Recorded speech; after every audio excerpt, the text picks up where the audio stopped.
Você de Londrina e região, bateu aquela fome? Nós temos para você a solução. Pastel do Fernando, né, Gabriel? Desde Rapaz, 1999. É desde quando eu nasci, pra você ter ideia. É o melhor pastel de Londrina. Tenho certeza que você já conhece o Pastel do Fernando, já foi no Pastel do Fernando. Se ainda não foi, você está perdendo o melhor pastel da região.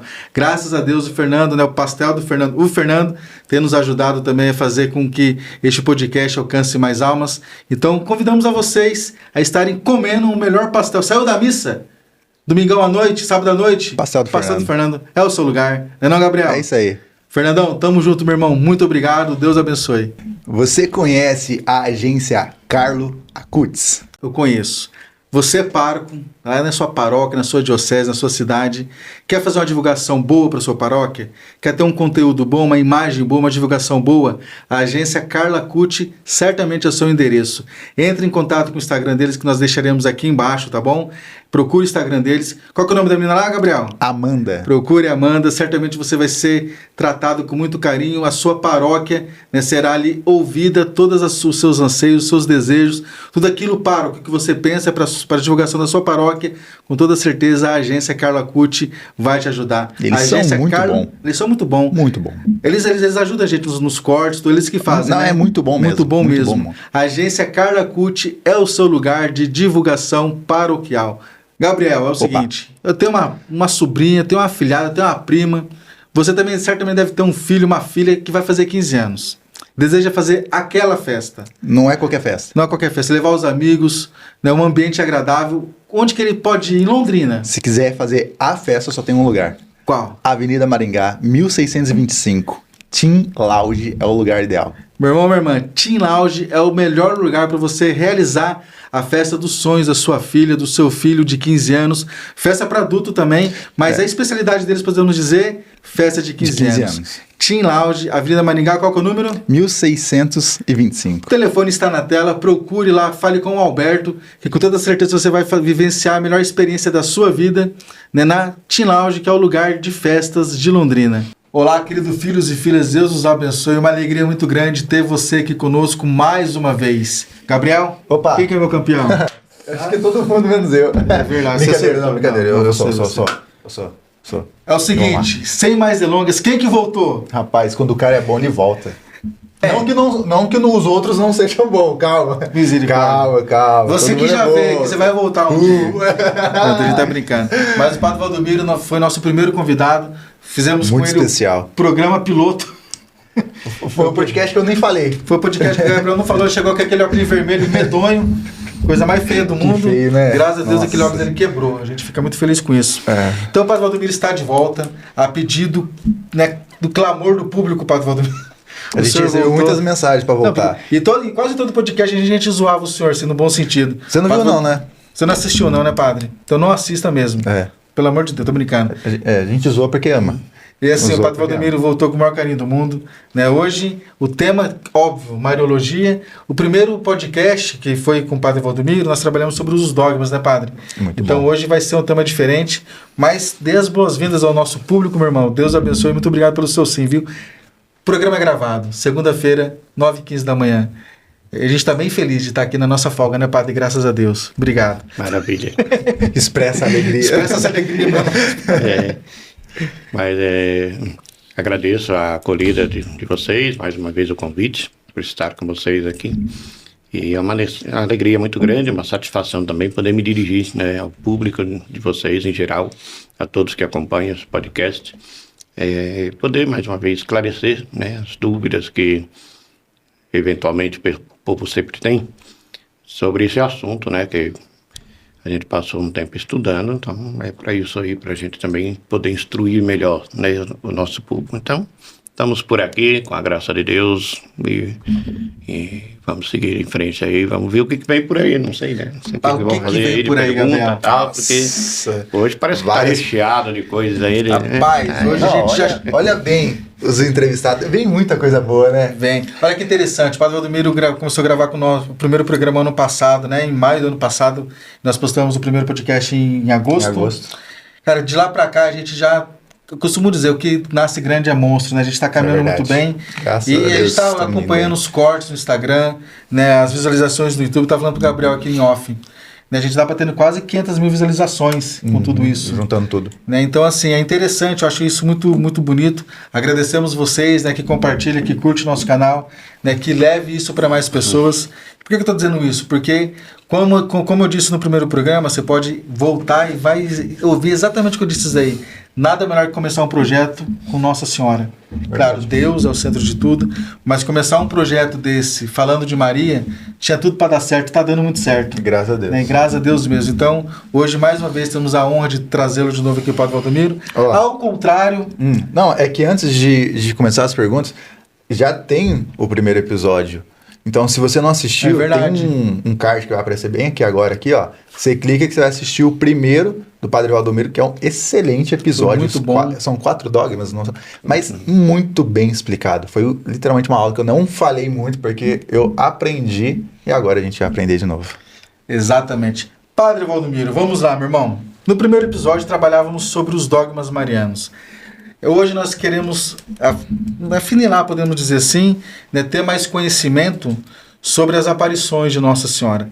Claro, antes de entrar em todos os detalhes das aparições de Nossa Senhora, né, nos critérios como a Igreja aprova as aparições de Nossa Senhora, um pequeno esclarecimento, Padre, para quem está nos ouvindo.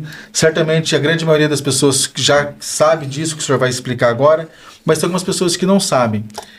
Exemplo. Talvez seja eu. Talvez seja o Gabriel, ex-crentão. Exemplo, o senhor falava no primeiro episódio sobre os dogmas marianos, né? E que a igreja, nós enquanto cristãos, somos obrigados a acreditar em dogmas. Que é uma verdade de fé, isso o senhor deixou muito bem claro. Eu pergunto, né? Para quem está nos ouvindo, também é uma pergunta nossa aqui. Nós, enquanto católicos, somos obrigados a acreditar nas aparições de Nossa Senhora? Qual que é a diferença entre as aparições de... Uma pergunta bem genuína, né? Entre as aparições de Nossa Senhora, entre os dogmas marianos. Qual que é a diferença? Um eu tenho que acreditar, o outro tem que acreditar também, eu não tenho que acreditar, não tenho que acreditar em nada. Qual que é a grande diferença de tudo isso? Camarada, é coisa realmente... Bom, primeiro é preciso esclarecer a questão do conceito. Eu sempre bato muito nisso, porque se a gente compreende o conceito do que é, isso ajuda bastante a gente a compreender as finalidades também. Então, uma coisa é os dogmas. A igreja tem um número grande de dogmas. Não só marianos. Marianos Sim. São 4, mas são quase 50 ao todo, né? E depois, além da questão dos dogmas, a igreja tem outras doutrinas. Tem outros ensinamentos. E qual que é a diferença básica para aquilo que é dogma, para aquilo que não é um dogma, por assim dizer, o que constitui uma doutrina geral? O fundamento está exatamente na questão de que o dogma ele é tido pela igreja como uma verdade de fé revelada. Que é uma verdade de fé revelada, ela tem que ter um fundamento. O fundamento, a igreja, toda a teologia da igreja está fundamentada basicamente num tripé. Qual é o tripé? Sagrada Escritura, é o topo. Depois da Sagrada Escritura, nós temos a tradição. A tradição é o quê? É tudo aquilo que envolve o início da história do cristianismo, da igreja, mas que não está na Escritura. Temos várias situações do início da história da igreja, da revelação, que não está na Escritura. Isso a tradição conserva. A gente vai ver lá Inácio de Antioquia, por exemplo, Santo Efrém, Santo Irineu de Leão, e etc. Esses são aqueles chamados padres primitivos, logo depois dos apóstolos. E aí a gente vai encontrar neles uma série de escritos que não são considerados propriamente escritos sagrados, que por isso não estão na Escritura. Mas são escritos inspiradores de alguém que viveu nos tempos de Jesus, que viveu com os apóstolos, que colheram ensinamentos desses apóstolos e deixaram também coisa escrita. Isso é a tradição de prática, né, também do cristianismo primitivo. Então nós temos a Escritura, a tradição, e depois temos o magistério. Porque uma vez que é o magistério? O magistério é o magister, né, do latim magister, que é ensinar. É o ensinamento da igreja. Então, a igreja recebe um ensinamento de Cristo, através dos apóstolos. E Cristo deu um mandato aos apóstolos: ide por todo mundo e pregar o evangelho. Então, a missão da igreja é pregar o evangelho, anunciar o evangelho, ensinar o evangelho. Agora, por isso que tem esses três pilares: a escritura como fundamento primeiro e recurso último da teologia. Depois a tradição. A tradição é exatamente, são os santos padres, aqueles que vieram logo depois dos apóstolos, que conservaram, né, aquela fé recebida dos apóstolos, que foi sendo propagada. Essa fé recebida, ela é ensinada. E aí vem o magistério, que é através do magistério dos bispos na igreja, né, que desde os apóstolos até hoje, a igreja tem essa tarefa de propagar, de ensinar as verdades da fé. Por que estou dizendo isso? Porque quando a gente fala de dogma, a gente tem que ter como referência principal esses três elementos. Então, uma definição dogmática, ela não é feita... Não surge do nada, sem né? um fundamento de conceito bíblico lá, por exemplo. Mas tem coisa que não está muito clara na Bíblia. Então por isso entra o magistério e entra a tradição.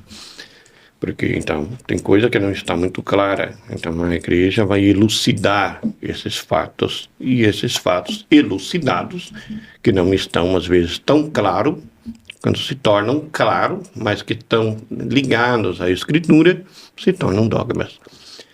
É por isso que nós católicos somos obrigados a crer no dogma. Porque o dogma ele tem uma fundamentação de inspiração divina. E é isso que a gente sempre ensina, né? Então, o dogma, por se tratar de fé, por se tratar de conteúdo de fé, ele se torna obrigatório para o católico. Agora, existem outras práticas da igreja que não são dogmas. São doutrinas, ensinamentos, regras. E aí não são dogmas, mas que vão ajudar a pessoa a viver melhor a fé. Ou seja, são um complemento, um adjunto, que pode ou não ser acrescentado, vivido, acolhido tranquilamente. Entendi. Então, repetindo, quando se trata de uma questão de dogma, para nós é irrefutável, o católico é obrigatório a crer. Então, a Eucaristia, a Trindade... e esses 4 dogmas marianos que nós citamos da outra vez, então são chamados dogmas por causa disso. Por quê? No caso de Maria, trazendo aqui para o meu assunto, Sim. No caso de Maria, dos dogmas marianos, porque eles têm relação direta com Jesus. Não é por causa de Maria. A igreja não é que a gente crê no dogma mariano por causa de Maria. A gente crê no dogma mariano por causa de Jesus. Como eu expliquei da outra vez, quem não viu, volte a ver. O card está né? aqui. Para compreender bem o que são aqueles dogmas que a igreja ensina sobre eles. E vocês vão perceber que o centro de todos eles está em Jesus. Sim. Basicamente é isso. O restante é questão doutrinal prática, né? Que aí não existe necessariamente uma obrigatoriedade. São coisas que podem mudar. Enquanto o dogma não. O dogma nunca muda. Nenhum papa pode revogar um dogma proclamado. Nenhum concílio, nada. Uma vez que foi proclamado o dogma, ninguém pode tocar naquilo, mudar aquele dogma.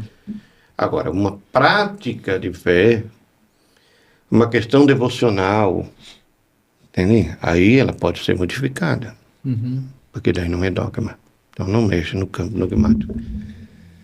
Não sei se ficou claro assim, brevemente, né, essa diferença, mas para a gente entender que um dogma ele é sempre imutável, é algo relacionado com a fé.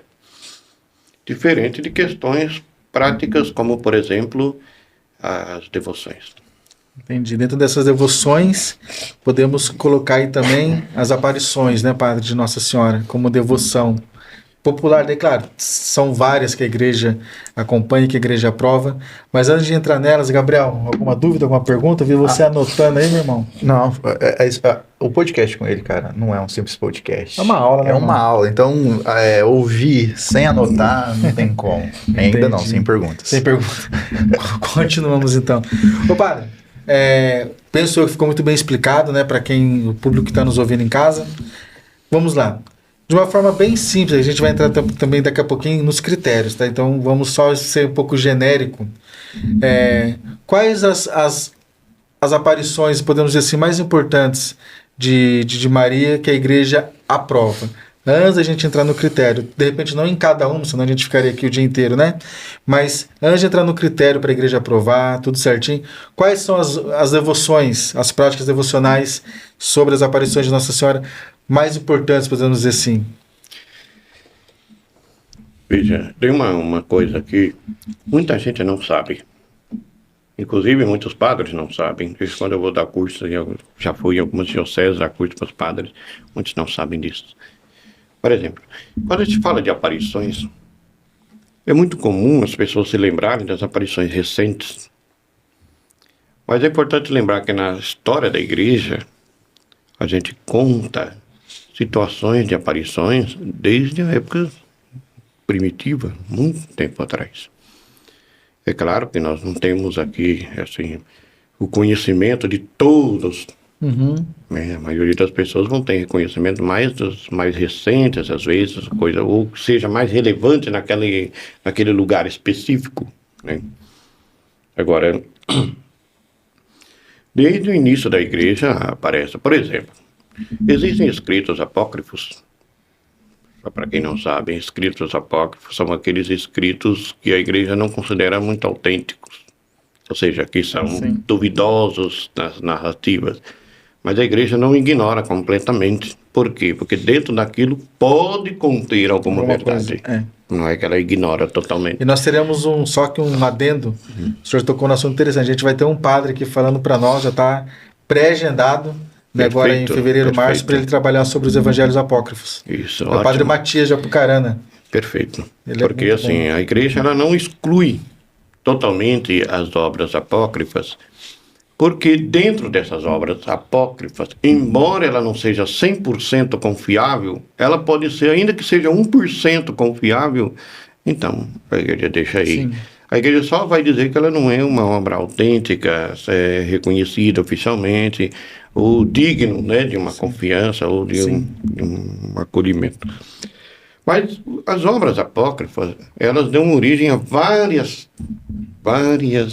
devoções na nossa igreja.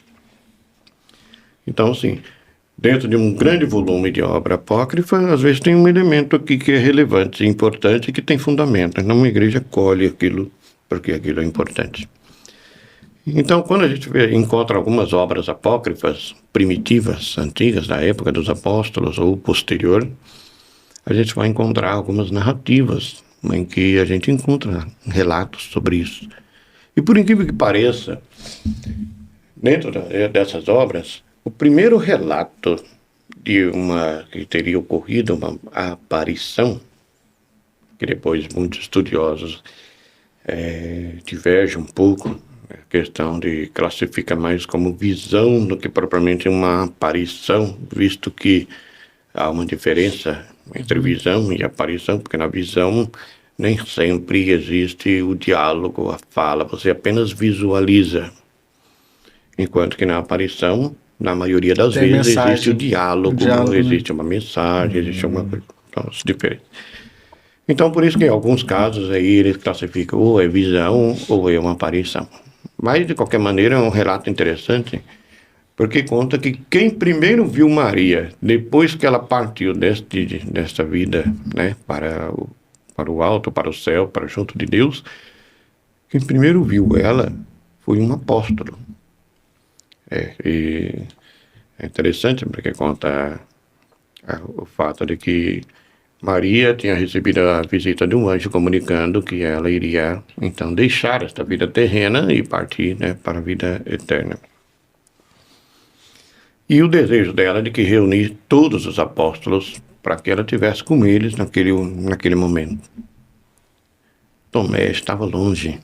De novo? Estava bem longe, porque os apóstolos naquela época, eles se espalharam pelo mundo, por vários lugares para pregar, né, o evangelho. Eles viveram o mandato de Cristo, foram pregar, cada um para um lugar e outro.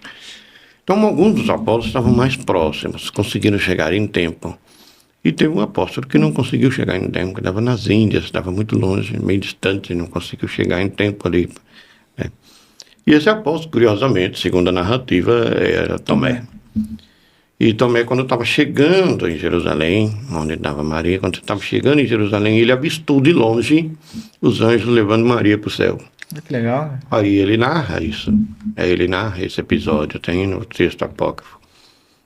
Repito, é um texto que narra isso, a igreja não ignora o fato de ter ocorrido ou não, mas apenas não considera aquilo como um dogma, como uma coisa, né, autêntica. Mas então o primeiro fato teria ocorrido justamente com um apóstolo.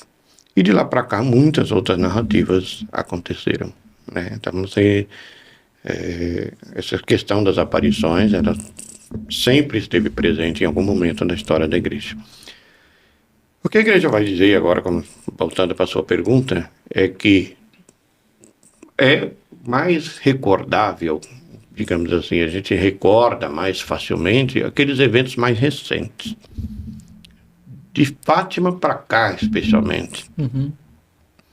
Então, Fátima, Lourdes, né? Lourdes, Guadalupe. Então, são essas aparições, elas são mais relevantes, porque elas tornaram repercussão mundial, tiveram repercussão mundial. Então, assim, elas tiveram a repercussão mundial, se tornaram conhecidas.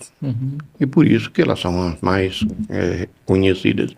Não significa que elas sejam as mais importantes, em grau de importância ou de relevância, mas elas se tornaram as mais conhecidas. Mas por algum motivo, assim, interessante, só desculpa cortar o senhor. É interessante esse gancho que o senhor deu. Claro, não vamos trabalhar com grau de importância, eu entendi. Mas tem, não vamos trabalhar, mas já trabalhamos. Mas a sua pergunta é a minha. Mas tem uma aparição que seja mais importante? Não sei se eu me fiz entender. Sem trabalhar a importância. Sem trabalhar a importância, mas tem a mais importante? Não tem essa classificação. Não tem. Dentro dos Fátima é mais importante, Guadalupe. Não tem.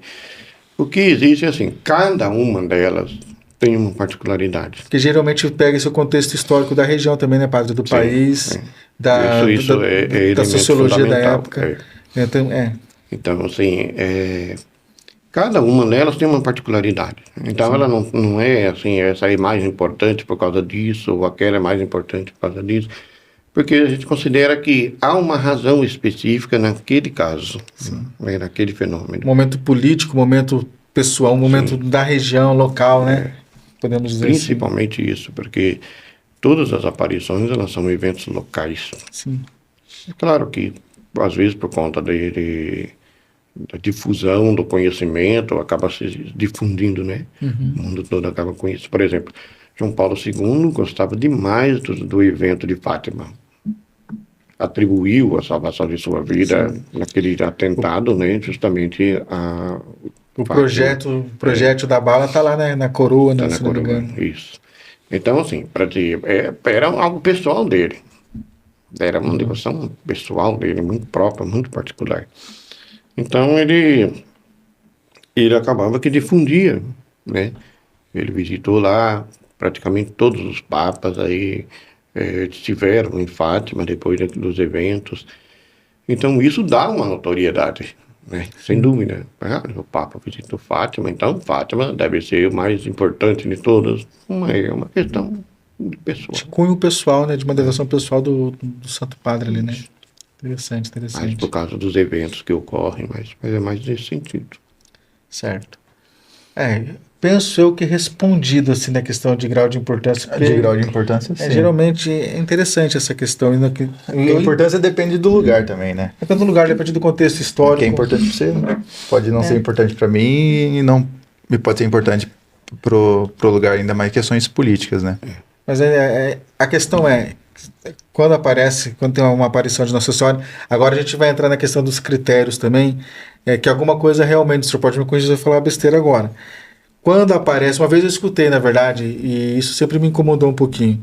Uma vez eu ouvi dizer assim, quando tem uma aparição de Nossa Senhora, geralmente não é visto com bons olhos no começo, porque alguma coisa ruim está acontecendo ali, ela precisa aparecer para aquele povo, para alertar o povo. Então, assim, não é um ato de fé, pelo amor de Deus, mas assim, como posso dizer, historicamente... Porque ela apareceu, porque tá ruim ali. Um negócio está estranho ali. É mais ou menos isso? Que bom que é. Eu achei que ele ia falar não. Não é um princípio da desconfiança. Sim. Não é o princípio da desconfiança. É o princípio da cautela. A igreja era muito cautelosa nesses casos. Por quê? Porque agora, depois do Bento XVI, do Papa Bento XVI, mudou um pouco a forma de realizar isso. Mas antes do Bento XVI, o setor responsável por isso, na Congregação da Doutrina da Fé, em Roma, ele vivia com pilhas e pilhas e pilhas de processos de supostas aparições. A gente sempre usa essa expressão, supostas aparições. Por quê? Porque a gente não tem como ainda afirmar nada sobre o fenômeno. Então, o que acontece? Quando começa a surgir um fenômeno assim, a primeira coisa que a igreja vai fazer é não criar nenhum tipo de alarde. Por quê? Pode soar estranho o que eu vou falar, mas é uma verdade, tem que ser dito. Por que a igreja olha com cautela? Porque a nossa fé não é mariocêntrica, a nossa fé é cristocêntrica, entende? Então existe um risco, e é muito perigoso isso, de que a gente acabe entrando num processo de mariocentria e deixa o Cristo de lado, um pouco diminuído, porque dá uma acentuação maior nesse fenômeno. Isso, gente, não corresponde à doutrina da igreja. Não corresponde. A igreja ensina, ela é cristocêntrica. Cristo é o centro. Se há algo que a gente pode dizer de Maria, a gente só pode dizer por causa de Cristo. Então, de caso que a gente tira o Cristo do centro, Maria não é nada. Para nós é isso, é muito claro. Então, o que é importante? A igreja sempre tem essa cautela. Porque, às vezes, na flor da emoção, né? Na emoção do momento, da coisa, então, tem aquela coisa de ser Maria. Então, corre-se o risco de repente, desvirtuar o conceito próprio do que seja a fé de verdade da igreja. E isso gera muitas confusões, porque muitos, às vezes, de outras igrejas, né, que não são católicos, eles vão olhar para isso justamente com essa desconfiança, porque é uma desconfiança justificável, compreensível, mas não correta. Por quê? Porque, de fato, nós, na Igreja Católica, não temos absolutamente nenhum documento, nenhuma norma, nenhum cânon do direito canônico, nada que diga que Maria é centro. Não existe. Maria, ela está sempre em dependência de Cristo. Sempre em dependência de Cristo. Então, quando surge um caso desse, a igreja ela não olha com desconfiança, não se trata disso. Mas a igreja olha com cautela. Entendi. Cautela. E é preciso investigar. Vamos parar por Tem aqui. os critérios para fazer as investigações. Exatamente, isso que eu ia perguntar para o senhor. É preciso investigar com cautela. Show de bola. Uma pergunta bem também, penso que não tem uma resposta, mas o senhor vai entender. Tem um tempo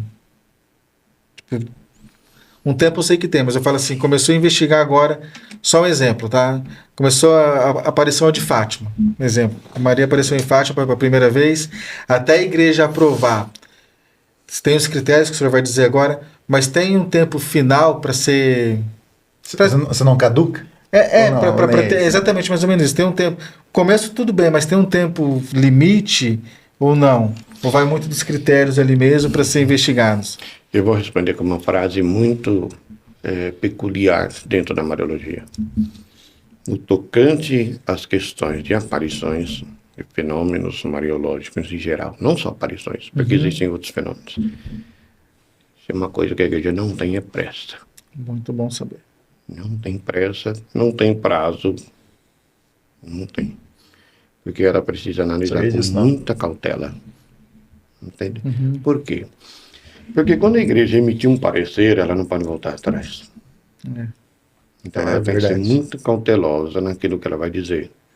E para ela dizer algo com o mínimo possível de erro, ela precisa de tempo e tranquilidade. Certo. Entende? Então, assim,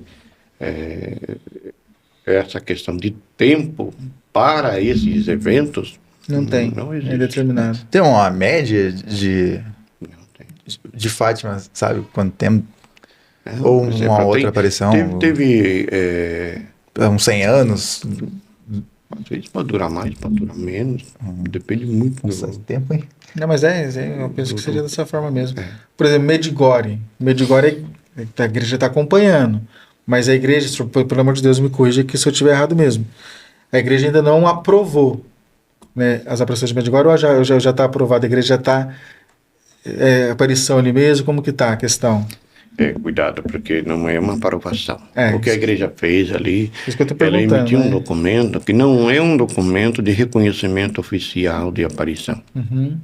É diferente. Aquilo ali é apenas um processo, faz parte do processo para eventualmente, em algum dia, vir a ter o reconhecimento. Entendi. É natural, é normal. Quem está dentro do processo sabe. Aquilo foi uma etapa. Qual é a etapa? Tem a etapa da investigação. E depois tem uma etapa em que a igreja diz assim, é possível esse fenômeno. Depois de um tempo de avaliação, vai dizer, esse fenômeno é possível. Então a igreja vai dizer assim, olha, não proibimos a visitação no local. Não proibimos a ocorrência de povo até lá. Ou seja, a igreja não vai dizer nesse momento nem que sim, nem que não. E nem que não. Ela apenas vai dizer, é possível.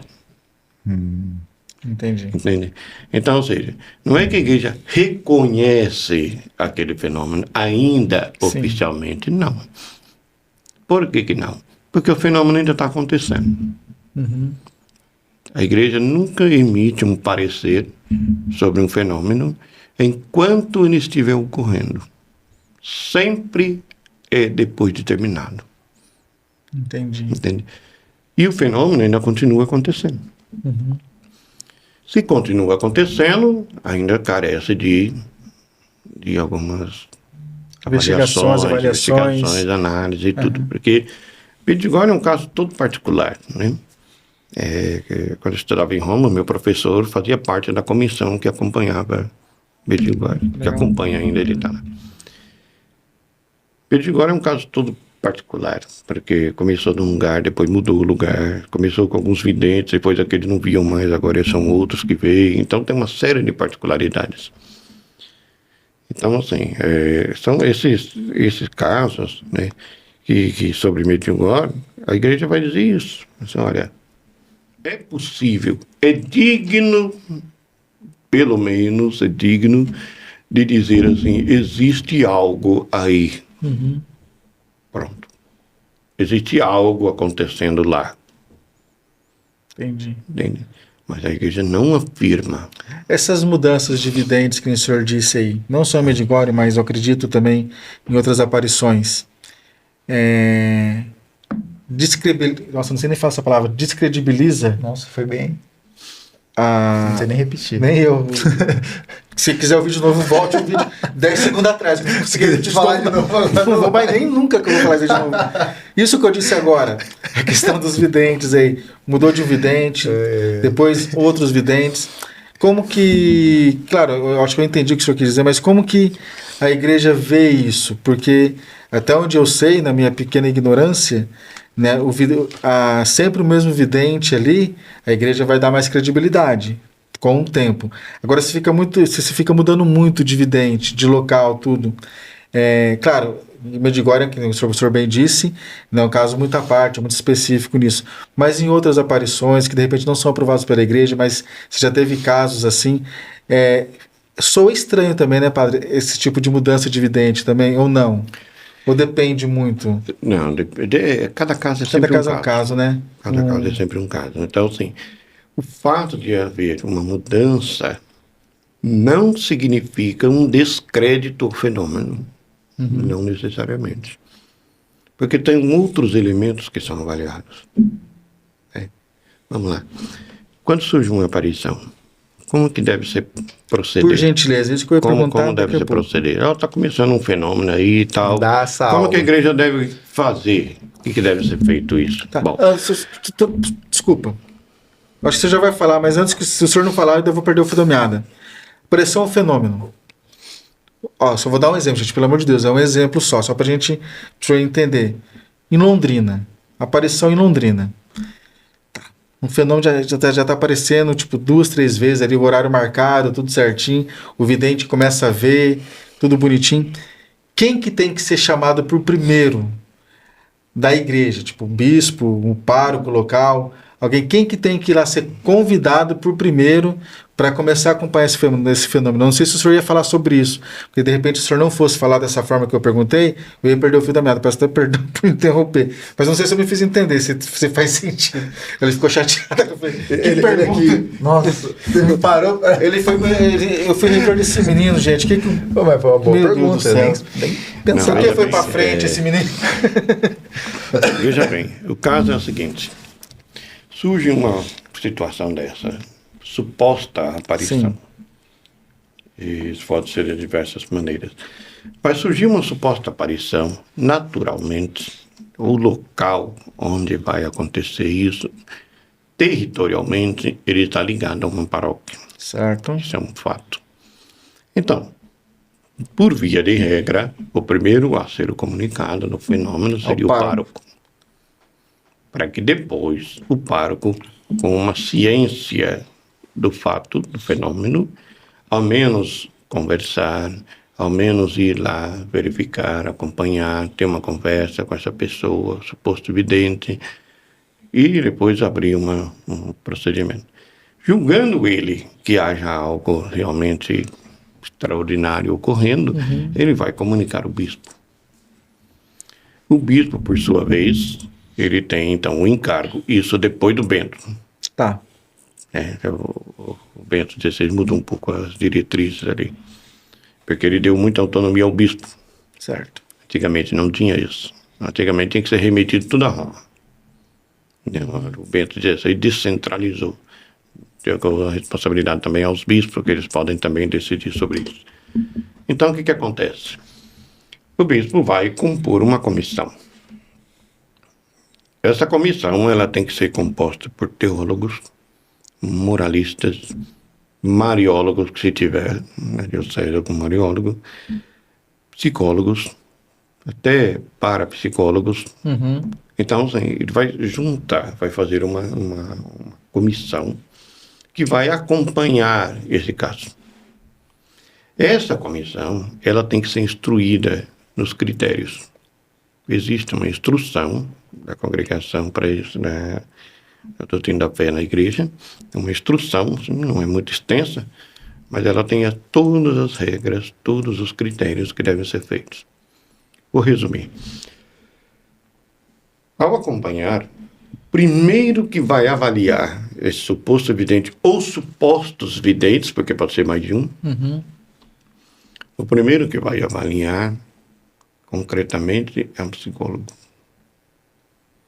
Porque a primeira coisa que precisa ser avaliada é a questão da saúde psicológica, saúde mental. Porque é sabido que, psicologicamente, Sim.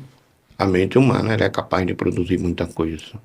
Então, precisa fazer o critério do discernimento ali dentro do critério da psicologia. Nem pensava Se nisso. é um critério de... Por exemplo, se essa pessoa tem algum problema psicológico, um desequilíbrio psicológico que pode vir a gerar esse tipo de coisa. De repente ela ouve voz, alguma coisa, ela tem a facilidade de criar isso, ela pode dizer que está ouvindo alguma coisa, o que seria uma alocução. Eu já vou entrar nos tipos aqui para você entender. Uma alocução. Estou ouvindo vozes. Mas a gente sabe que a mente humana também pode produzir isso. Então a gente precisa primeiro discernir isso aqui. Se é um quadro clínico psicológico ou não. Interessante. Ou mesmo que tenha visões. A pessoa pode sofrer de alucinações. Ou qualquer outro, né? Então, assim, tem vários critérios aí que a psicologia vai ter que avaliar. Primeiro ponto é a saúde mental da pessoa. Mas quando, por exemplo, se a pessoa ela tem entre aspas, um problema de ouvir vozes, ou não descarta ainda, ou descarta. Neste caso, se for comprovado que há um problema psicológico, for comprovado que existe um problema, um desvio, um desequilíbrio psicológico na pessoa, dificilmente o caso prossegue. Já na primeira, mata na hora, Descarta. Já na primeira. Porque ele é por etapas, né? Tudo. Então, o primeiro quadro é esse. Entendi. Avaliou, viu que a pessoa tem uma saúde mental, né? Psicológica perfeita, que não tem nenhum problema mental, psicológico, a pessoa é sadia do ponto de vista psicológico, então vai para outra etapa. Mas, se avaliar que a pessoa tem um quadro de desequilíbrio psicológico, já morre aí na hora, tal, praticamente. o processo já encerra aqui, porque já tem uma causa. Né? Agora, pode ser que, de repente, mesmo com isso, pode dar sequência numa avaliação, não teria nenhum problema dar sequência na avaliação. Mas, geralmente, quando dá esse quadro, esse diagnóstico aqui, já encerra. Não tendo problema nesse campo, avança para o outro caso. Um outro caso que vai avaliar é sobre a questão da honestidade da pessoa. Porque pode ser que a pessoa não tenha um problema psicológico, mas ela seja tão esperta e inteligente que ela é capaz de burlar. E para ganhar para ganhar, exatamente, a questão da honestidade. Então, ou seja, ela pode estar fazendo isso para ganhar fama, pode estar fazendo isso para ganhar dinheiro, para se colocar como centro, tal, tudo, entendeu?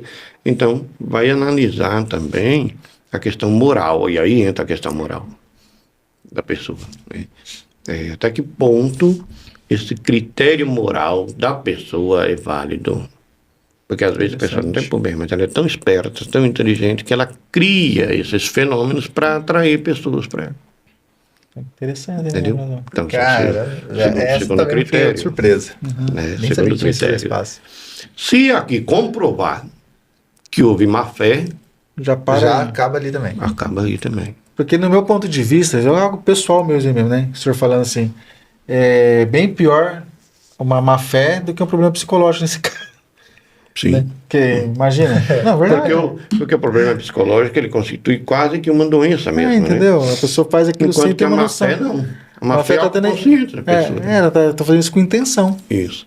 Bom, quando a gente analisa a questão da honestidade da pessoa, se verificar que a pessoa ela não está agindo de má fé, é uma pessoa que realmente não se importa com fama, não se importa com dinheiro, não está nem...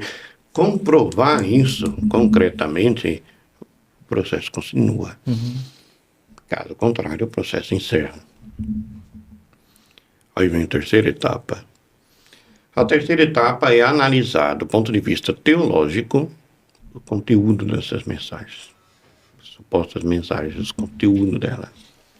Por quê? Porque eu não posso ter uma mensagem que supostamente está sendo dita por Nossa Senhora, onde eu tenho ali erros grotescos. Mas heresias, podemos dizer assim. De liturgia. Sim. Ou mesmo mensagens que sejam contidas coisas como, por exemplo, de preconceitos ou algum tipo de coisa que venha a prejudicar outro. De julgamento para um terceiro. Esse tipo de coisa, assim, entende? Então, são coisas que seriam incompatíveis com a doutrina, seriam incompatíveis com a Bíblia, seriam incompatíveis, então, entendeu? Por exemplo, vou dar um exemplo aqui, muito exagerado, bem exagerado, só para vocês entenderem essa questão. Vamos supor que numa determinada mensagem, Nossa Senhora teria dito para um suposto vidente o seguinte: a Eucaristia não é o corpo de Cristo. é só uma celebração de memória. Bom, isso para nós é contra a doutrina. Sim. Então isso já levanta um que de dúvida aqui. Entende?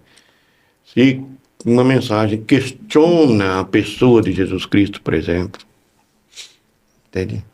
Ou seja, levanta dúvidas se de fato ele é filho de Deus, se ele é divino, essas coisas assim, entendeu? Então, ali já vai ficar claro que tem alguma coisa que não está certo, não está justo, não está correto. Então, vai analisar a mensagem, o conteúdo da mensagem. Quando analisa o conteúdo da mensagem, vai se verificar se o conteúdo está de acordo com a Escritura, de acordo com a tradição, de acordo com o magistério. Estando de acordo, avança. Não estando, já cessa também. Você pode encerrar. Então vamos considerar essa possibilidade que está passando etapa por etapa. Não, a mensagem está tudo certinho, a mensagem correta, tal, tudo. E é importante que diga uma coisa também, porque a gente está tentando resumir, mas é importante que diga uma coisa também, quando no contexto da mensagem. A igreja crê que nenhuma mensagem, nenhuma revelação ali daquela suposta aparição, ainda que reconhecida, já vou dizer que ainda que seja reconhecida, a igreja vai dizer sempre assim, não constitui novidade de revelação para nós. Ou seja, tudo que a igreja fala dessas outras aparições que são mais reconhecidas, não são novidade nenhuma. Uma espécie assim que só veio... Do ponto de vista da revelação, a igreja entende que a revelação está concluída com Jesus Cristo. Não existe revelação mais a ser feita. Entendi, é isso que eu ia falar. E toda revelação, nestes casos, são chamadas de revelações privadas. E quando se fala de revelação privada, é algo privativo. Ah, eu publiquei, tudo Interessante. bem. Mas é seu. É privativo, foi para você. Tá. Interessante, né? É privativo. Então, a questão da mensagem aqui, ela tem esse caráter, tá? Legal. Seguindo esse passo, irmão, o que a gente faz logo em seguida? Depois de todas essas etapas aprovadas, considerando que foi aprovado em todas essas etapas. Isso já levou anos também. Isso que eu ia falar agora. Gente, a gente tá dando uma semana, não. O cara foi no psicólogo hoje, tá tudo certo. Tá legal. Deu o padre Rafael Solano, que é da moral de Londrina. Aprovou a moral do cara. Tá, ó. Veio o padre na terça-feira. Veio o padre Valdomiro, não. Mariólogo aqui, não. Tá certinho também. Não é uma semana. Levou um tempo, hein? Aí já foi eu calculei aqui, calculei uns 35 anos, mais ou menos, por enquanto, até aqui agora. Aí o que acontece? Em seguida, a igreja vai dizer, vai fazer um parecer.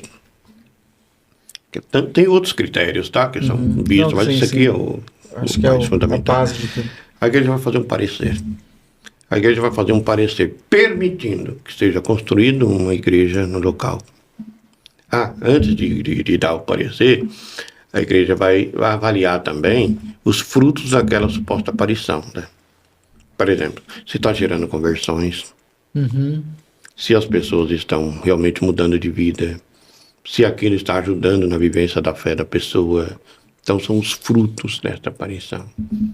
Pode avaliar também supostas curas, etc. Entendi. Tudo isso é avaliado ali também. Entendi. Né? Tudo isso certinho, aprovado, avaliado, direitinho, então nós vimos parecer. No parecer final, a igreja vai dizer que pode ser construída uma igreja lá com o título que teria dito. Segundo ponto, então constitui um templo, uma igreja, um santuário, a igreja permite isso e tudo, com um título que é dado. Mas a igreja tem um detalhe no parecer final. A igreja, no parecer final, ela nunca vai dizer lá, escrito assim, Nossa Senhora apareceu ali. Não vai ter uma placa lá. Não. Às vezes um documento oficial ela não vai dizer. Sim. O que ela vai dizer? Ela vai dizer que, segundo os videntes, sempre a linguagem é essa, segundo os videntes. Porque a igreja está dando uma palavra de crédito ao vidente que, depois de transcorrido todo o processo, verificou-se algo de extraordinário. Então, a partir disso, a igreja vai dizer que existe um crédito naquele fenômeno.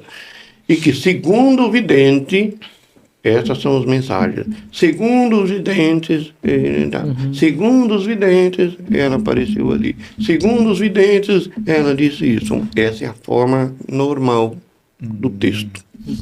A igreja não vai afirmar. Por que a igreja não pode afirmar? A igreja nunca vai afirmar que ela apareceu. Por que ela nunca vai afirmar 100% no documento oficial, tá? Certo. Ela não vai afirmar por quê? Porque não foi ninguém da igreja que viu, que ouviu ou que dialogou. Foi uma outra pessoa. Que a igreja, analisando os critérios, julgou que ali é passivo, é possível que o fenômeno esteja ocorrendo. Mas ela não vai ter a certeza, porque a certeza vai estar só naquele que é o subvidente. Interessante. Por isso que a igreja não dá o parecer enquanto a coisa está acontecendo. Porque imagina, por exemplo, Medjugorje, que ele vai lá e reconhece, mas os videntes estão lá. Isso pode gerar uma outra situação.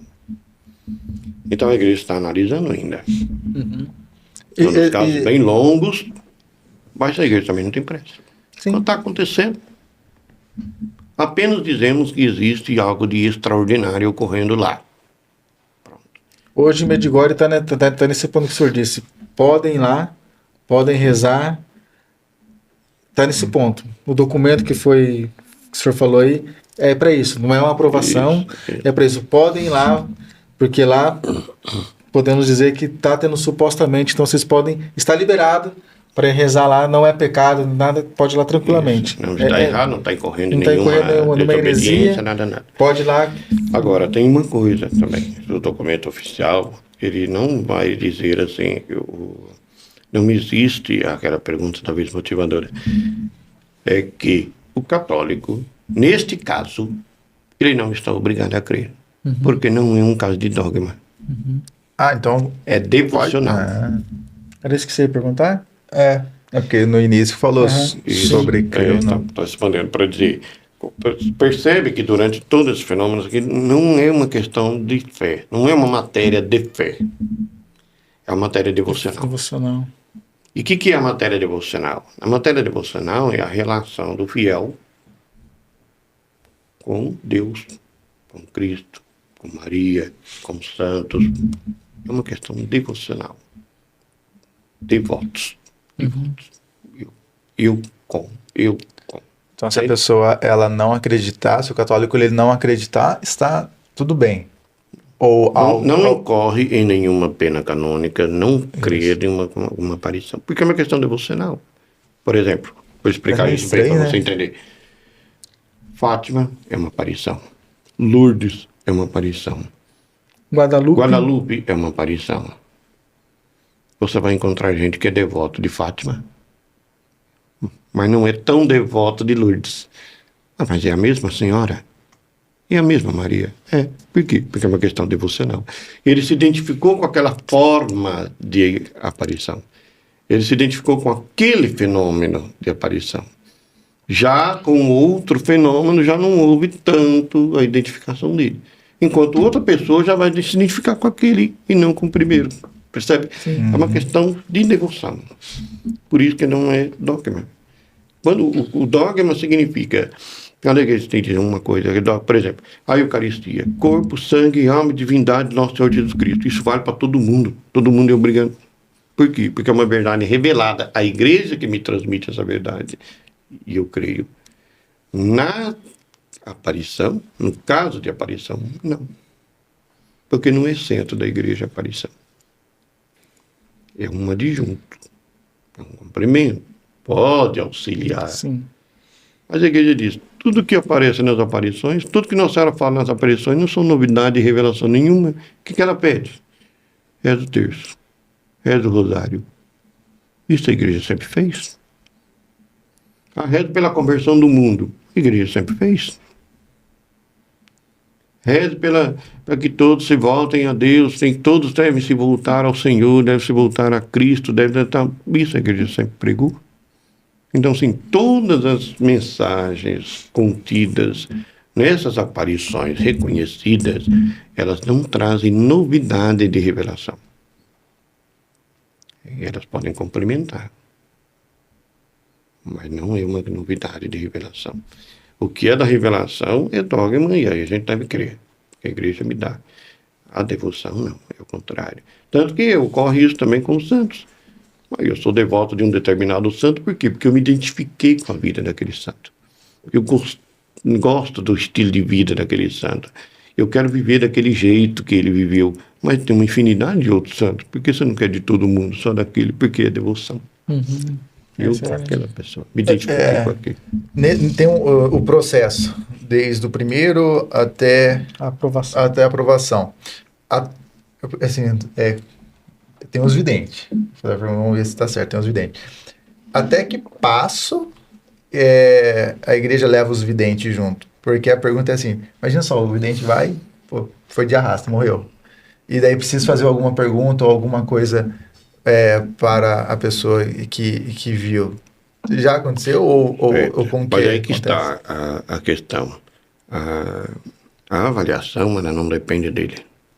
Não depende. Só o começo ali Só quando, moral, em alguns psicológico. critérios que eu preciso avaliar a pessoa dele. Que é logo no começo. Sim. Depois a igreja toma conta.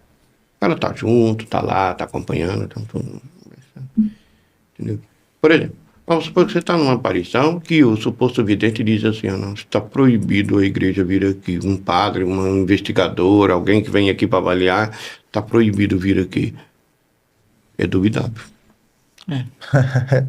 E eu acho que já aconteceu. Entendeu? Então, assim, daí, quando existe conta, isso, a pessoa fala assim, não gosto que o padre venha aqui. Não gosto que venha ninguém aqui e tal. Aí é duvidável, porque não gosta. Porque tem medo que seja revelado alguma coisa que está escondendo. Porque de repente está usando de má fé e não quer ser descoberto. Porque fatalmente seria. Exatamente. Então, assim, aí você já põe um quê de dúvida no negócio, entendeu? Aí às vezes o processo nem segue. A gente pode entrar também na questão, claro, com outras palavras, tudo isso que o senhor disse, na questão do vidente, pegando o gancho da pergunta do Gabriel, vai também muito do estado de santidade do vidente também, né? Sim, Que isso é por importante isso que também, né? Tem toda essa vidente, avaliação, desculpa, padre, só para não perder aqui o raciocínio. Toda essa avaliação que a igreja faz do vidente, a parte psicológica, a parte moral, tudo certinho, certamente, não que seja uma via de regra, eu acredito, porque todos nós estamos buscando a santidade, né? Mas o grau de santidade do vidente também, né, ou dos videntes, tem que estar em ressonância com tudo aquilo que está aparecendo para ele ouvindo, ele vendo ali, e a igreja acompanhando. Agora, assim, só um exemplo, né? Você passa por tudo isso, né? Não tem problema psicológico, moralmente também não tem problema, né? Tipo, na questão de financeiro, de se autopromoção, de se autopromover. Mas se de repente o grau de santidade do vidente não é bom, só vou dar um exemplo bem metafórico, né? Bem utópico. O cara é casado, mas trai a esposa. Só estou dando um exemplo. O cara é casado. Mas é verdade, entra na parte da moral também, no campo da moral, né? Perdão, isso é verdade. Vamos pensar que é uma pessoa solteira, então. Né? Então, não, mais ou menos isso. Sim, não, eu mais ou entendi menos a isso, sua colocação. Mas mais ou menos assim, essa questão aí. De fato, ficaria estranho, né? Contraditório. Porque eu acho que também não perderia a validade também, né, padre? Porque aquilo que o senhor falou já não depende mais muito do vidente. Daí, se de fato for de Deus, ele podemos dizer dessa forma, e a igreja acompanhando, é questão da igreja dali em diante. Então, né? a igreja olha num texto bíblico quando os apóstolos foram presos, né, e que daí foram questionados se a mensagem, a doutrina era verdadeira ou não, né? E, então, diante em Roma, né? O que aconteceu? Eles disseram o que lá? Olha, vamos deixar. Se for de Deus, a gente não pode lutar contra. Se for do homem, vai acabar logo. Gamaliel, né, falou isso. Então, é mais ou menos esse critério. Então, a igreja trabalha com a paciência. Sim, exatamente. E aí, só para complementar o que você estava colocando, que logo no início, esse critério é levado em conta também. Interessante. Por exemplo, o fator da piedade da pessoa, né, da devoção da pessoa, o próprio grau dessa santidade também implica isso, sem dúvida, sem dúvida. Então, por exemplo, é recomendável a orientação espiritual, é recomendável que você tenha conversa com a diretora espiritual, né? Por exemplo, em Lourdes, a Bernadette frequentava a direção espiritual, conversava muito com o pároco, entende? Então, assim, você percebe no acompanhamento também a forma da coisa. Por exemplo, em Lourdes, Bernadette era quase uma analfabeta, vivia numa vila, né? O que acontece? Quando alguém começou a falar que ela estava vendo Nossa Senhora, falando com a Nossa Senhora, ela mesma disse: eu nunca disse que estou falando com a Nossa Senhora, eu disse que eu estou encontrando com uma senhora. Entendeu? Então, assim, a própria simplicidade do jeito de ser da pessoa, então ela já vai, né, percebendo. Só que ela se encontrava com essa senhora frequentemente, né, que depois, com os sinais, se verificou, né, que se tratava disso. Mas então, assim, só para dizer que esse grau de santidade vai implicar também a humildade, né, tudo isso se leva em conta. É importante. Interessante. Gabrielzão? Fugindo, não sei nem como que tá o nosso tempo. Nosso tempo já tá meio que estourado, na verdade. Nossa. Então tá. Posso soltar minhas 35 perguntas? Nossa, velho. Não, brincadeira. Uma das perguntas que eu fiz quando eu comecei a participar da Igreja Católica, que na minha cabeça, as pessoas explicando, mas na minha cabeça estava difícil de entender. Talvez seja a pergunta também do pessoal. Maria, uma só. Várias aparições. Cada aparição, ela apareceu de uma certa forma. Correto? Vai que eu falo uma coisa errada, né? Mas correto. E a pergunta é assim, mas por que ela aparece de um jeito, vestida de outro jeito, de uma outra cor, sendo que é a mesma Maria? Por que tem isso? Quando a gente fala desses casos de aparições, dessas diferenças entre os fenômenos, entre os lugares, a gente diz sempre assim, o critério primeiro, Maria para nós é chamada de mãe, Maria é mãe. Então ela tem uma identificação muito particular com os filhos. Então onde ela de aparecer, onde ocorre essa aparição, existe uma identificação dela com aquela realidade local. Pela forma como ela vai se manifestar, para mostrar justamente a sua identificação com aquela realidade. Para dizer que ela é deles, que ela se identifica com eles. Entende? Então, essa identificação, ela é importante. Então, por exemplo, a Salete, a forma como ela aparece, a Salete. Às vezes ela aparece como uma forma de pastora, no meio dos pastores lá, mais simples. Então, essa forma dela se apresentar depende muito, muito da cultura do lugar. A gente falou de aparições, mas existem outros fenômenos marianos que a gente sabe, reconhece também. A aparição é uma parte dela. Certo. Por exemplo, tem um outro fenômeno chamado mariofania. Mariofania. Fania é manifestação. Por exemplo, epifania do Senhor, manifestação do Senhor. Sim. Mariofania é uma manifestação que não ocorre só no caso de Maria, ocorre também com outros. No caso nosso tem relatos de vários outros fenômenos, com os santos, São José, com Jesus, etc. Mas o que seria essa mariofania? Mariofania é essa manifestação. Por exemplo, já ouviram falar de imagens que vertem sangue, choram, lágrimas de sangue. Imagem que verte mel, como está muito comum. Imagem que vira os olhos. Que tem algum tipo de manifestação assim. Não é uma pessoa nem nada, é uma imagem. Mas naquela imagem tem uma manifestação extraordinária. Entendi. Então, assim, quando ocorre essa manifestação numa imagem ou num quadro, que aí pode ser de Maria, se for Maria, mariofania, se for de Cristo, cristofania e assim por diante. Então, assim, é uma imagem e que dessa imagem ocorre essa manifestação. E os critérios de investigação, claro, que não tem evidente aí, mas parte para os mesmos que o senhor falou da... Exatamente. Então, a imagem é recolhida, a imagem é avaliada, para saber o que está acontecendo. Também tem casos de mariofanias falsas, que são induzidas, são fabricadas. Sim, que são, deve ser mais recorrente também, né? Que eu acredito que seja mais recorrente também, né? Aí entra naquela questão da autopromoção, né? Isso, exatamente. Paróquia tal. É o mesmo critério mesmo, né? Mas o critério segue-se Então, o mesmo esse é um critério. caso, tá? Então, tem a aparição, tem mariofania, tem as visões. As visões é aquela que você tem uma visão, né? Uma visão mística, né? Os místicos sempre tinham isso, de visualizar uma imagem. São João era um grande místico, tinha muitas visões. Lá no Antigo Testamento, José tinha as visões, revelações através de sonhos. Então, são vários fenômenos que podem ocorrer, né? As visões.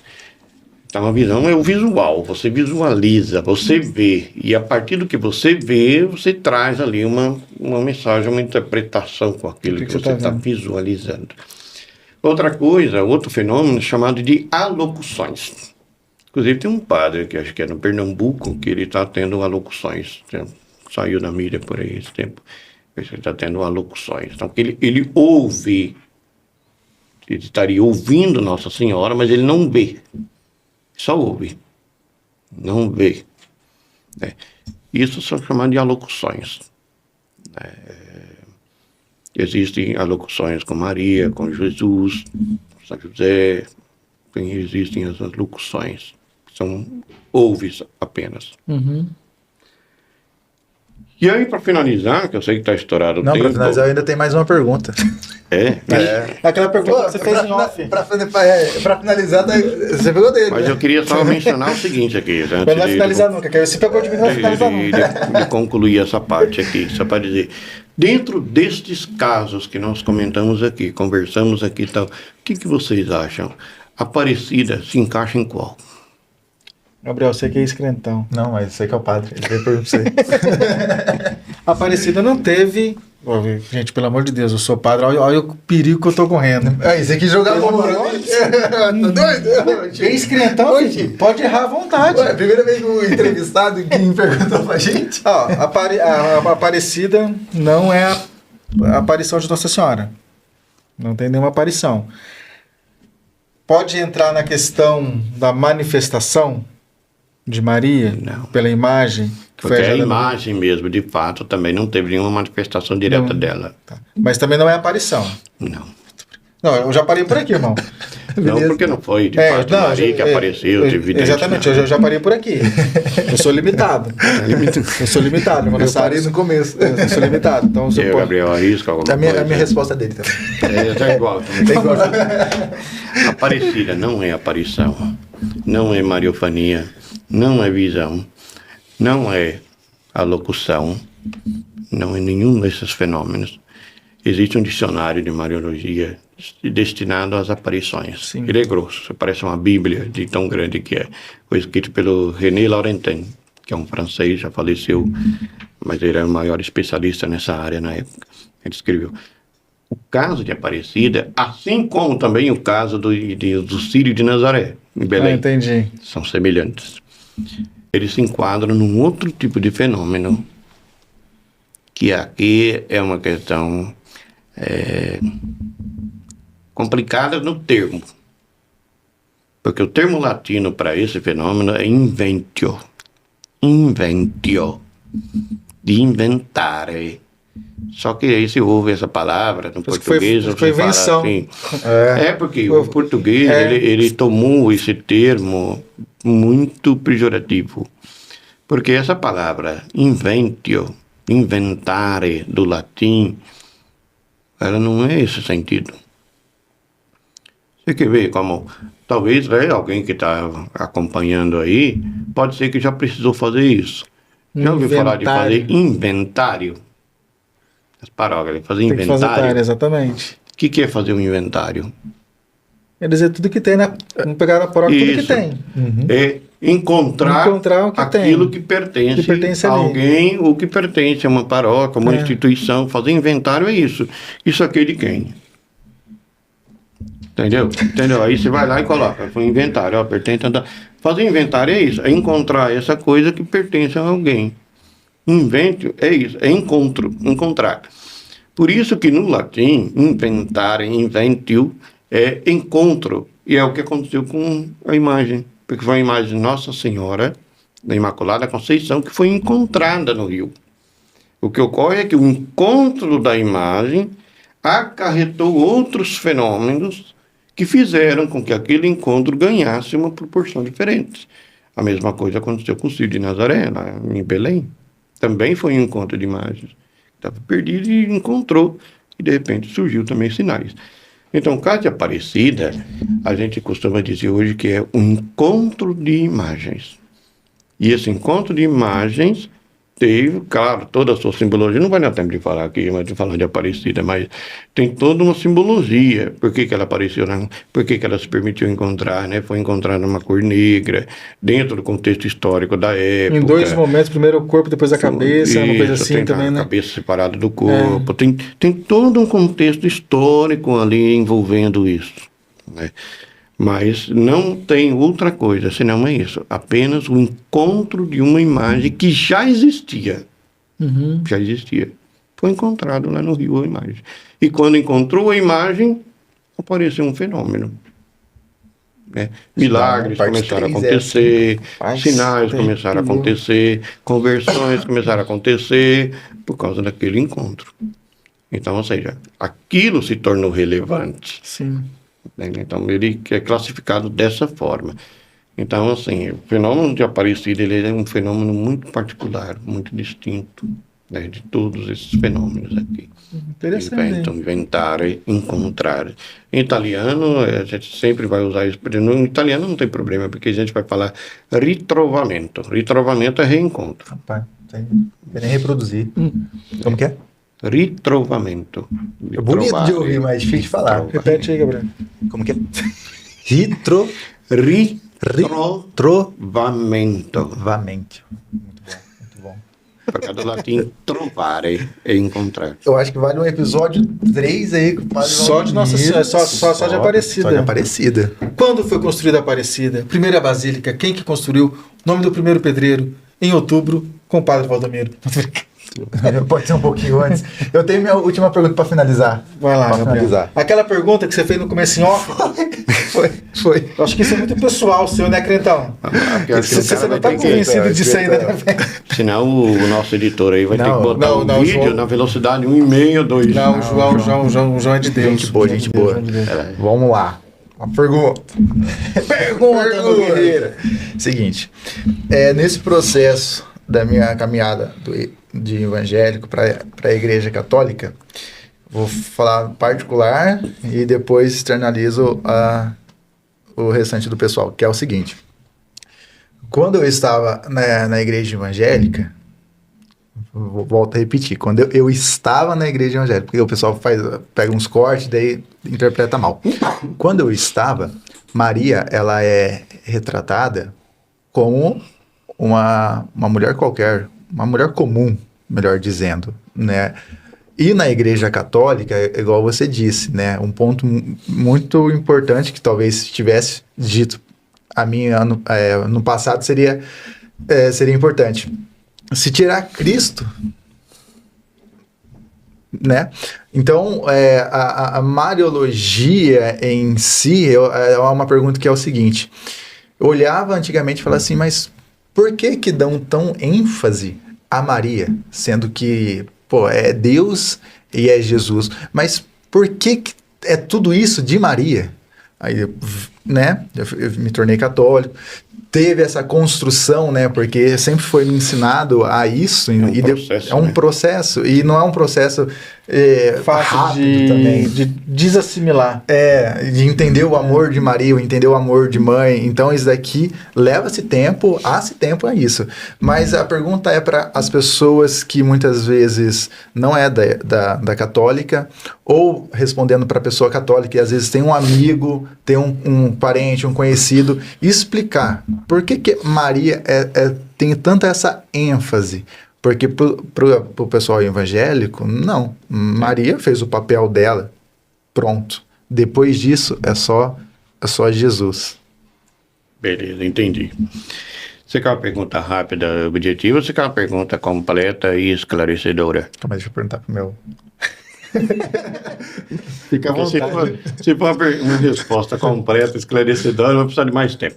Mas vou tentar resumir. Você vira aqui, nos tá? 30, meu irmão. Fausto. Vou tentar resumir aqui para você entender, então, o conceito. Essas conotações, elas têm referência à questão do conceito da pessoa, conceito de pessoa que a gente tem. Só que, para a gente pegar o fio da meada e voltar na origem, para a gente entender como é que tudo isso começa, a gente precisa entender o seguinte: não só os protestantes recentes, depois de Lutero, que começa a acontecer essas colocações assim de diferenciações em relação a Maria, né? É uma coisa muito mais antiga. Muito mais antiga. Na história da igreja primitiva, era natural que tivesse influência também, contato com outras culturas, porque quando você tem uma fé, você vai evangelizar, você vai entrar em contato com outras culturas. Dentro da época, a cultura mais forte e vigente que existia, tinham duas muito fortes, a romana e a grega. A romana e grega. A romana e a grega eram duas culturas muito parecidas, tanto é que elas se coligaram ao longo da história, é outra coisa. Mas, assim, são muito próximas. Por quê? Porque elas são culturas que têm deuses de várias coisas, para tudo. Tem Deus disso. E aí existe um fenômeno dentro da mitologia grega, e aí é o problema, né, da mistura da divindade com o humano. Entende? Então, ou seja, dentro da cultura grega existia essa questão de Deus se unia com o divino para gerar uma espécie de semideus, que era chamado na época, no termo grego, de demiurgo. Gerava um demiurgo. Então Jesus seria uma espécie de demiurgo. Isso é uma questão cristológica. Por quê? Seria então Maria humana, uma divindade se uniu com ela e gerou um semideus. Bom, aí tem uma implicação cristológica, porque se Jesus é semideus, ele é inferior a Deus. Então tem uma escala. Então ele é inferior, ele não pode tudo. Então tem uma série de coisas. Mas para voltar no ponto que você colocou, qual que é a questão aqui? É que, com o passar do tempo, começou-se uma corrente de interpretação, no sentido de que olhar para Maria e dizer, ela não é nada mais. Ela não é deusa, ela não é divindade, ela é humana. Beleza, ela é humana. Gerou Deus. Mas aí é que está o problema.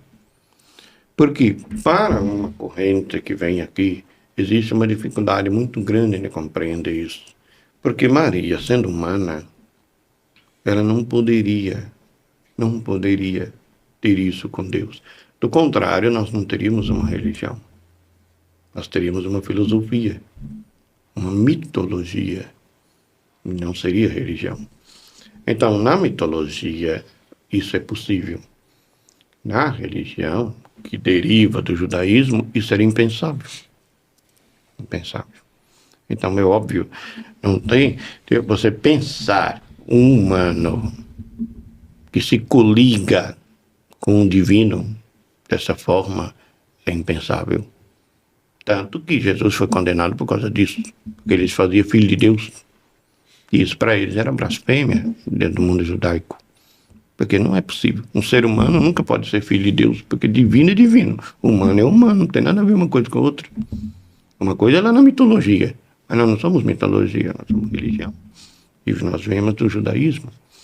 O judaísmo faz uma distinção clara em relação a isso, né? Por isso que o judeu tem dificuldade de entender a pessoa de Jesus. Até hoje. Por conta disso. Né? O messianismo dele é bem diferente. Então, vou caminhar para o fim aqui, senão... Só para ver que o negócio é complexo, né? Então, qual que é a dificuldade que gerou-se ao longo do tempo e que nem Lutero ousou falar sobre isso? Porque para Lutero ele não tinha nenhum problema com isso. O problema é que há uma volta, né? Ressuscita-se essa volta no conceito de que a Maria humana, ela não tem relação nenhuma com uma divindade. Ah, mas é bíblico que ela gerou Jesus, o Filho de Deus. Simplesmente ela serviu, vou usar uma expressão assim, um pouco, uma espécie de barriga de aluguel. Deus precisou dela para gerar Jesus, Jesus nasceu, acabou. Não tem mais nada. Não tem mais nada. Ela é simplesmente isso. Foi isso que explica. Né? É isso aí e acabou. No Evangelho. Então é assim. Agora, o que muda para nós no conceito cristão, católico? Qual é a diferença? E por isso que nós temos o olhar para Maria de uma forma diferente. Por quê? Porque, veja bem, se no Antigo Testamento, a Arca da Aliança, que era carregada no deserto com o povo e ficava nas tendas e depois no templo, era cercada de adornos, porque não era o problema não era a arca, mas era o que ela continha, era o conteúdo da arca que era importante, não a arca, mas o conteúdo da arca. O que estava dentro da arca? A lei, a aliança estava dentro da arca. Então, aquela antiga aliança era cercada de um adorno da arca. A igreja vai dizer assim, se Deus enviou seu filho ao mundo e escolheu uma mulher para gerar ele, essa mulher não pode ser igual a qualquer outra. Essa mulher é diferente. Porque nenhuma mulher na face da terra gerou Deus. Só ela gerou. Então ela não pode ser igual às outras.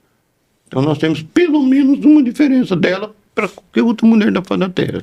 Há diferença, né? Entendeu? Pelo menos uma. Agora, existem outras. Por exemplo, ela foi a única que gerou Deus para o mundo. A única que teve Deus dentro dela de modo real. A única que chamou o filho dela de Salvador. Entende? A única que foi redimida pelo próprio filho. Então, você vê, existem razões para nós cristãos católicos entendermos que Maria não é uma mulher qualquer. Uma mulher qualquer é uma que você pega aí ao acaso e não tem nenhuma significância, não tem nenhum valor, não tem nada simbólico para a humanidade. Mas Maria não. Ela foi a única escolhida por Deus. A única que foi morada de Deus, assim como era a arca no Antigo Testamento, que era tão honrada, por que não ela ser honrada também? Por quê? Porque ela contém a nova aliança. Então não é por fato da arca, mas é o que contém a arca. Qual é o valor de Maria? É o que ela contém, é o que ela traz. Ela se tornou porta de salvação, no sentido de que o Salvador veio até nós através dela. E isso, pelo amor de Deus, se isso não for algo diferente de qualquer outra mulher, não sei o que pode ser. No começo, quando eu estava na caminhada, porque eu imagino 20 anos sempre sendo ensinado uma única coisa, né? Daí nessa transformação, nessa caminhada, nessa nova porta, graças a Deus que teve boas pessoas e com muita paciência, né? Cada dessas pessoas para me explicar esse amor de Maria, porque até então no começo ainda era algo que, sabe, o amor de Maria, eu falei assim, eu não sinto. Não sei como que é esse amor de Maria. E várias explicações posterior a isso começou a fazer muito sentido. Um exemplo. Você tem um filho.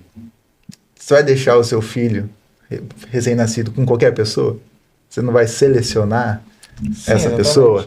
Você... o único filho de Deus, ele não ia jogar para qualquer pessoa. Então, nesse ponto, começou a fazer sentido. Nessas pequenas explicações, eu comecei a entender sobre.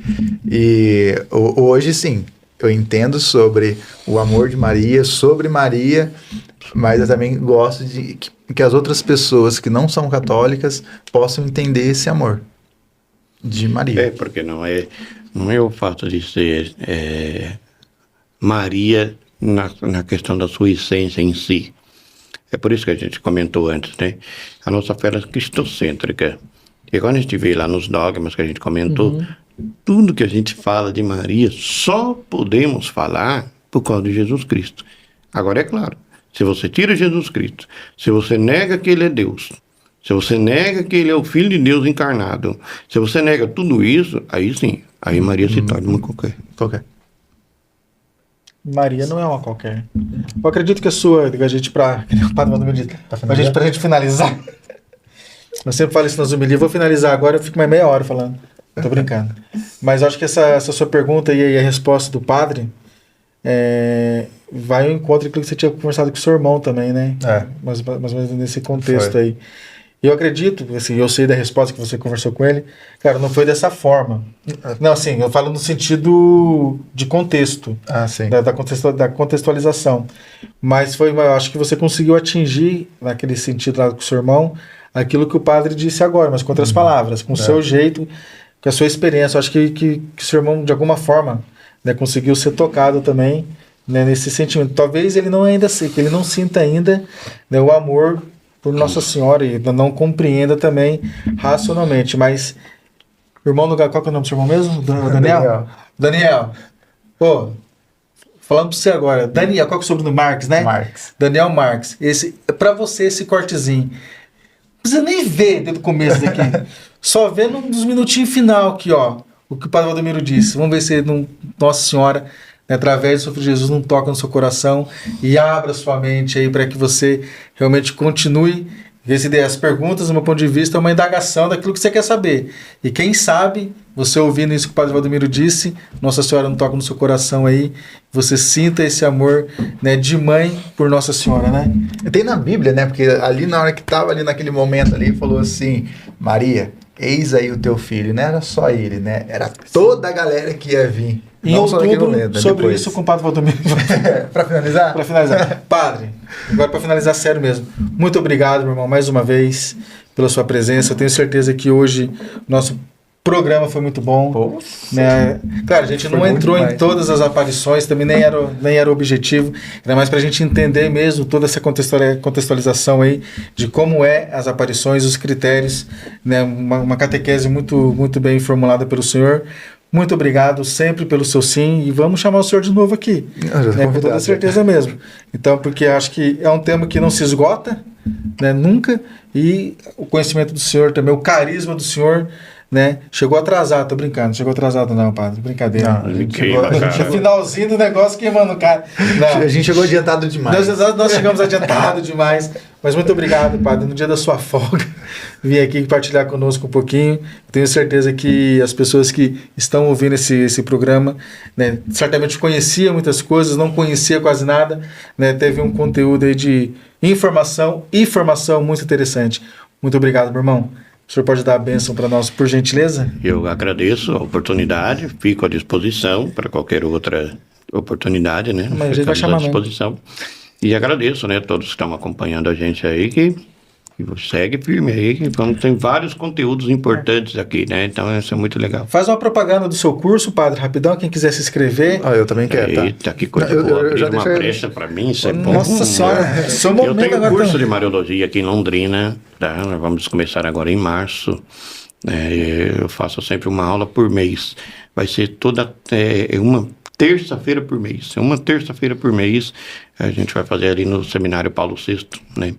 É um curso de formação mariológica, de Mariologia. São 9 aulas, portanto, durante 9 meses, né? Uma aula por mês, para poder aprofundar em torno de 3 horas cada aula, né? Para poder aprofundar um pouquinho mais cada tema, pelo menos os mais centrais da Mariologia, a gente trabalha parte bíblica e dogmas, são o foco, né? Mas depois eu passo as datas, informações aqui, vocês se inscrever lá e participar do curso ali, vocês vão aprender muita coisa pra caramba. Mas iremos postar. E quem for do Padre Podcast tem descontinho depois? Fica no ar. Em outubro, com o Padre... Em outubro, com o Padre Valdomiro. Isso aí, meu irmão. Se inscreva também. Eu agradeço, né, mais uma vez. Eu desejo, né, que Deus abençoe todos que estão, né, nos acompanhando, a vocês também pelo projeto, né, que Deus abençoe no projeto, que seja sempre muito frutuoso, porque é um excelente canal de evangelização que tem que ser valorizado, estimulado e incentivado, né? Então, parabéns pela iniciativa de vocês e um bom trabalho também. Obrigado, Padre.